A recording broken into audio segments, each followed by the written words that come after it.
We're here in beautiful New York City in Central Park, and many years ago I helped open a charter school in Harlem, and I kind of just fell in love with this city. It's one of my favorite places to be really in the world. However, it's suppressed unlike anything I've ever seen before in the world, and I think that's what really breaks my heart, is that all across America places like New York City are being suppressed. You know, next week I'm going to visit my family in Portland. I love that town too, and it's just a shame to see what it is that's taking place in those cities. Let's begin with Second Amendment, first and foremost.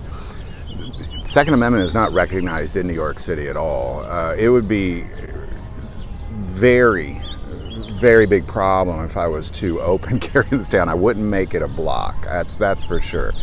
The problem that we have in New York City is that in order to own a firearm, you are not allowed to carry that firearm anywhere outside your home. You have to have a license first and foremost just to have it, and it could just be in your home. Or you could carry it to a gun range, and that is it. No stops along the way. Don't even stop for gas, or it makes you a felon, is what it ends up making you.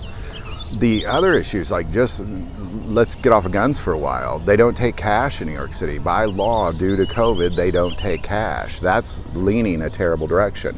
Now, I'm not one to really go out. I'm a little older than I used to be, but if I wanted to go to a bar, I can't get a drink without getting food. As well as the city that never sleeps now, well, it was closing at 10, and just a couple weeks ago they allowed establishments to stay open till 12.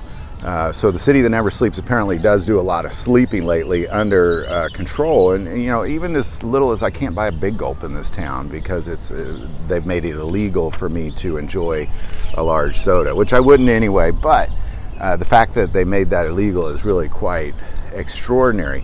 Now let's go to Portland. You know, in Portland, they have a Second Amendment, but you're not allowed to have a loaded firearm. So roughly what they're saying is you have the right to bear arms, but it's up to Portland to allow you to tell you how you can carry. Now, if you go through a massive process and you happen to be a resident of Portland, they will issue a concealed carry permit in that county, and then only you can carry. But if I went to Portland, I could have a gun, but I can't have it loaded.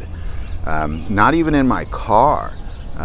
It's against the law to have a loaded gun, even in your car, as long as you're on public streets. So if I'm in like my brother's driveway, I can, but as long as once I hit the road, that is illegal. Now, of course, castle doctrine applies to your car everywhere you go. So roughly what you have is you have cities around the country massively suppressing their citizens illegally, and it's just tragic to see.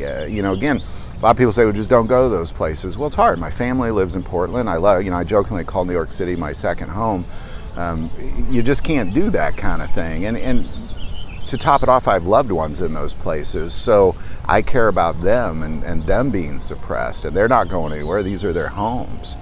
So, you know, this is a big problem. I'm kind of really, this video is just, we have to be done with this suppression of citizens in the United States. There are citizens in cities in the United States living under more suppression than many cities in China or Russia. It's absolutely preposterous. So there you go. Love to hear your thoughts on all that. If you live in New York City, Portland area, or if you live in towns that are being severely suppressed, definitely put in the comments below. This has to come to an abrupt end, and we have to make it end quickly. If you like this video, click like and subscribe. If you feel called to support this channel through Patreon, that link is below. But the most important part of this channel, we take prayer requests, so never hesitate to send that in. Thank you for watching this episode of God, Family, and Guns. And as always, love God, love your family, and love guns.